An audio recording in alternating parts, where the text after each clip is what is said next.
It seemed like the whole world was talking about my video. For a moment I felt bad because it wasn't real, but then I realized that that didn't matter. This is Nathan for you. From the outside, this building may look boring, but there's actually something pretty cool inside. Burns Logistics, a shipping logistics company based in El Segundo, California, where customs broker Christy Pratt works tirelessly to help her clients export their products all around the world. But sending goods across international borders can be expensive because of import taxes known as tariffs. But when I learned she was working with an exporter of smoke detectors, it gave me an idea that could save her client millions. Unlike smoke detectors, musical instruments ship duty-free to most countries. So if Christy were able to convince customs that the noise from her smoke alarms was actually intended to make music, the savings for her clients would be astronomical. The plan? Ship smoke detectors tax-free by rebranding them as musical instruments. So after auditioning a drummer named Chris who could really pound the skins, and Yanni, a physically attractive singer who had the right kind of ambition. I mean, on a wider perspective, I want the whole world to hear what I have to say. My band was starting to take shape. This is freedom to me. I uploaded our song to iTunes as a digital single, and I was excited to get this thing heard. So I set up a meeting with the head of programming at K-Day 93.5 in the hopes he would put it on the air.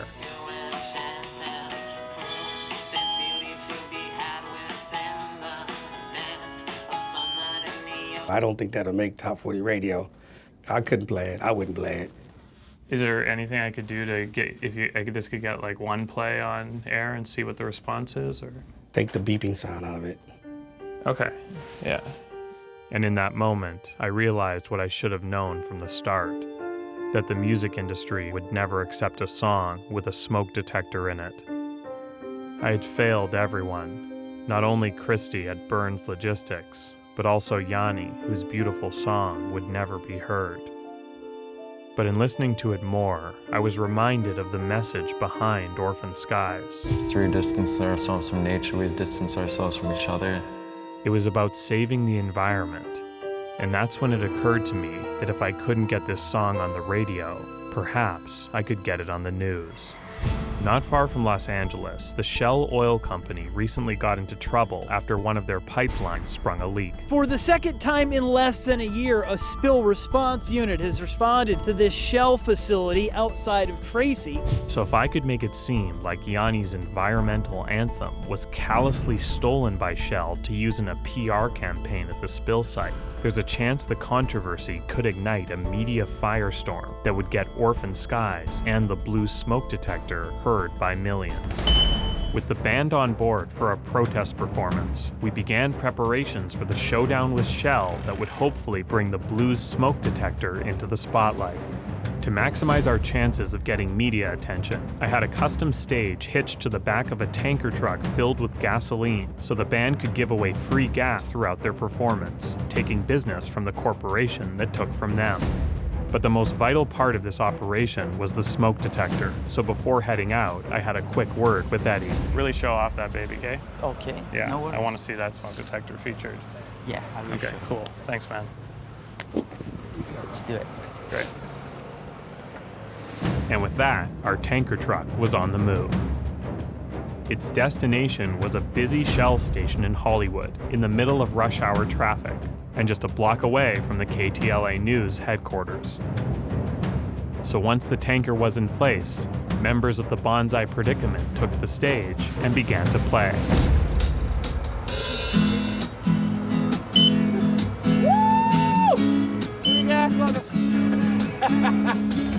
Within minutes, a line of cars began to form around the block. Want a little bit of gas? And it wasn't long before the news showed up to give us the coverage we needed.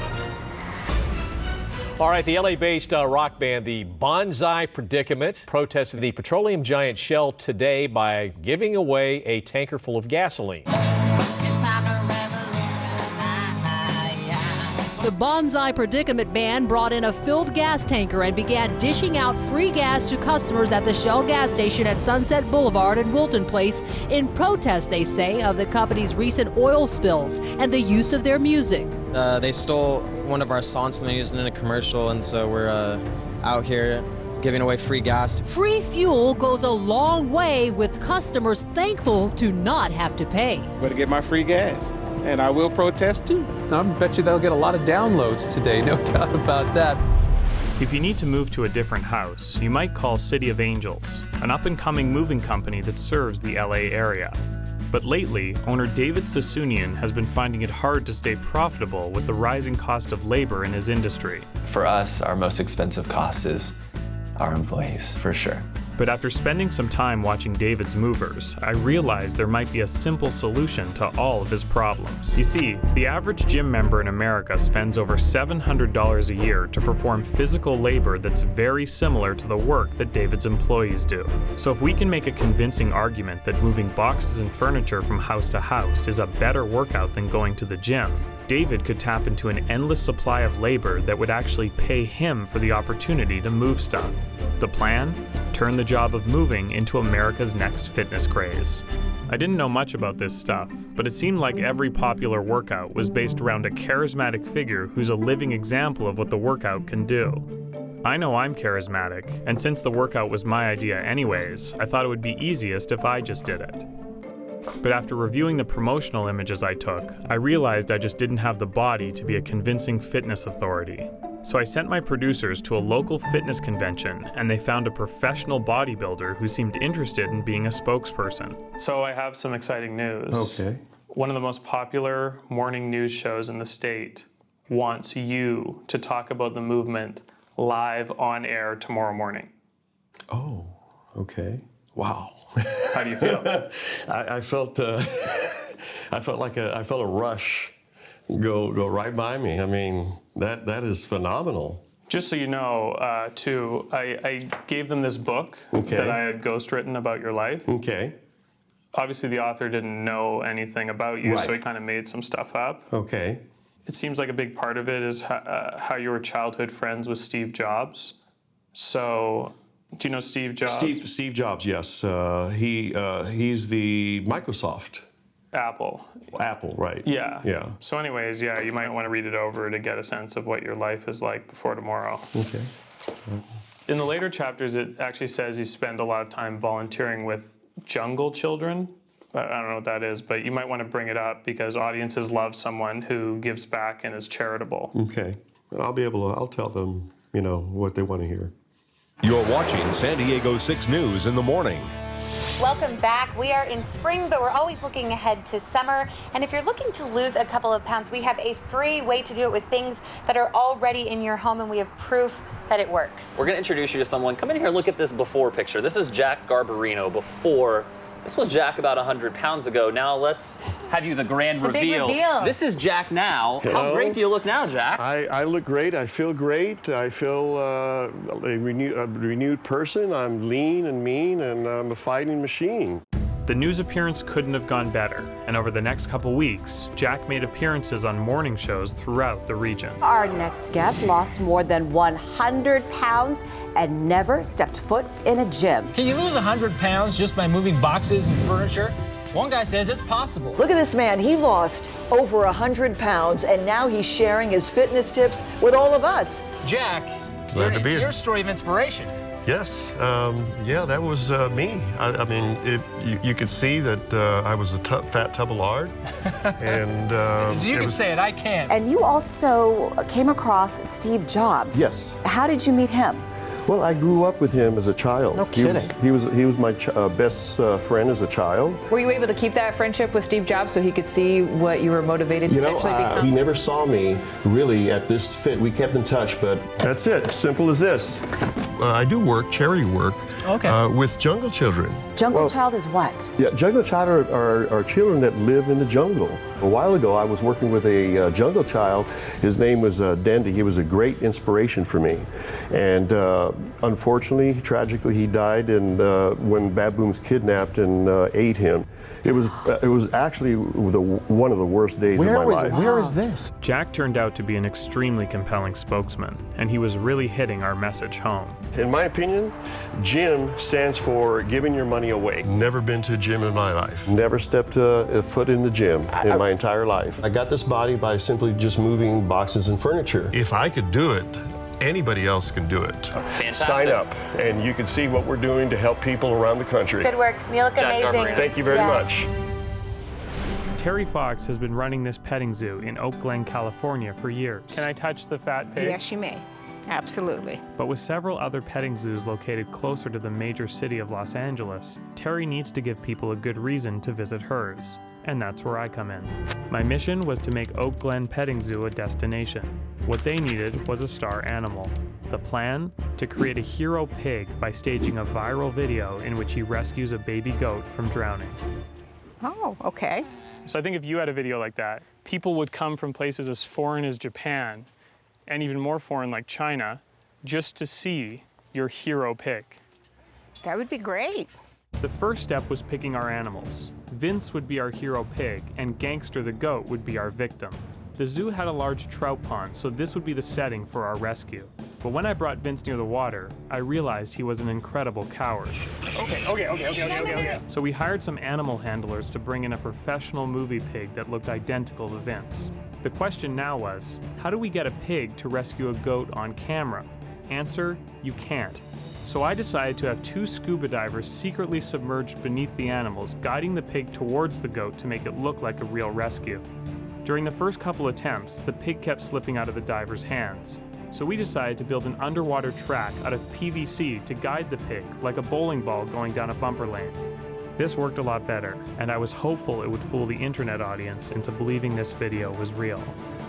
But as the amount of people involved began to grow, including animal trainers, stuntmen, and Humane Society reps, I started to get worried. After all, word couldn't get out that this was fake, or it would be a disastrous scandal for Oak Glen.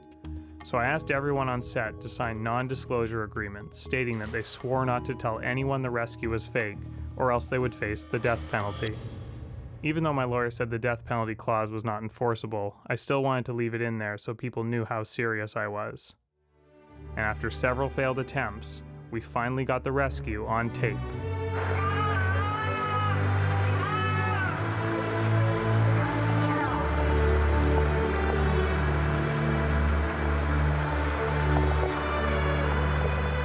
We had our video, and it was great. When I woke up the next morning, I was astounded to see the video had been posted on Gawker, E-Bombs World, and a bodybuilding message board. It had over 3,000 views, and that was way more than I ever expected. Then I saw it was climbing the charts on Reddit. Then I checked the view count an hour later. Holy By the way, this may sound like a sea rescue, but a baby goat, gets stuck in water. This is some pig. You have to see it. A goat at a petting zoo got stuck in a lake. This really happened. That was cool. Have no fear, there's a pig there. I mean, you couldn't do this at Warner Brothers as a cartoon and make it seem more realistic. We were duty-bound to pass this on. It's the leading web video today. While we have no way of knowing if it's real, this was apparently shot at a petting zoo. That's a baby goat who got out into too deep water, begins crying for help. Enter this pig. 看到下面这个片子，您肯定会对小猪翘起大拇指了。 It seemed like the whole world was talking about my video. For a moment I felt bad because it wasn't real, but then I realized that that didn't matter. Interspecies, he went and helped. Learn from it, humans. In these cynical times, people are desperate for something to believe in, and I gave people a reminder that it's okay just to believe. Symbol of How love. did the pig free the goat? Oh, Elizabeth. Just guided him. Just pushed him. It's every day with Elizabeth. It's like, how did this happen? I always knew this video was something special.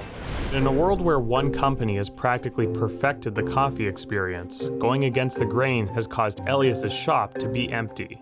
So I paid him a visit with a way for him to finally compete with the big players. The problem with you is you have great coffee, but just no one knows what this place is. Correct. You don't have a brand that people recognize. Absolutely. But maybe there's a shortcut to actually having brand recognition using a little something called parody law. Parody law. Often used by artists like Weird Al Yankovic and shows like Saturday Night Live, parody law allows you to use trademarks and copyrighted material as long as you're making fun of them. So if Elias could find a way to make fun of Starbucks, he'd be free and clear to borrow their valuable corporate name and image for his store. The plan? Turn the Helio Cafe into the world's first parody Starbucks. With our sign now on display, my plan quickly began to work, as people started coming in thinking it was an actual Starbucks. Oh, dumb Starbucks. Okay, Yeah. okay. Oh, you thought it was Starbucks? I did. But the few customers we did get seemed to have trouble understanding what we were all about. Do you have the license to sell food and drinks? I mean, legally speaking, this store has to be categorized as an art gallery, so we don't have to abide by the same health regulations as a Starbucks would. But who's held accountable if, let's say, your food is dirty or if there's... I mean, we don't want any of our customers to get sick, but if they do, technically that's part of the artistic experience. Okay. Things were off to an okay start, but as the day progressed, I became frustrated we weren't getting the amount of customers I expected. With an underwhelming launch day, I began to feel like I put in all this effort for nothing. But the next morning, things changed. Jeremiah called me to say there was a line of over 15 people at the store. Then I saw photos of my shop posted on a straight bodybuilding message board, but I couldn't have foreseen what happened next. A new coffee shop with a familiar name creating quite a stir in Los Angeles. The coffee shop, get this, it's called Dumb Starbucks. That looks exactly like a Starbucks. The logo, the lettering, the green coloring. How do they get away with this? Because they put the word dumb on top of Starbucks, so they're parroting Starbucks. A coffee chain notorious for suing imitators may have finally met its match. At the counter, customers can order a dumb venti or buy a CD of dumb Norah Jones duets. Some people waited in line for up to an hour. It's an art gallery where coffee is considered art. What's the point of the art? I mean, what's the message? I don't know. condado cerró la cafetería Dumb Starbucks Coffee. 스타벅스에 패러디 매장이 생겨서 화제입니다. I was stunned. We had more customers than I ever dreamed of. And within 24 hours, Dumb Starbucks had become a worldwide sensation. Yeah, there's absolutely artistic value here. To me, this is a protest. This is a protest against the big fish, the Leviathans of Starbucks. It was cool that people could draw their own meaning from a business that was just there to make money. There's a rumor that it might be Banksy, and we're all really excited about that. I had inadvertently created something that was on par with one of the world's greatest artists. Something tied to an art installation, maybe this is Banksy. Before I knew it, cups from my shop were selling on eBay for $500 a piece. And swindlers were even trying to cash in on the hype by hawking fake merchandise outside the store. By the end of the weekend, I realized that Dumb Starbucks was a bigger idea than I ever thought it could be. So I gathered the worldwide media to announce that we were expanding. Hi. I'm proud to announce that we'll soon be opening a second Dumb Starbucks location in Brooklyn, New York within the next 2 weeks. My business was not only a bona fide success, but for the first time in my life, it felt like people actually wanted to be around me. Whatever I had done resonated with the entire world, and the attention was like sunlight on my soul. My entire marketing plan depended on using their corporate logo to get attention, and the only way to legally do it is by using dumb. Every major network in America wanted to know my story. Nathan Fielder.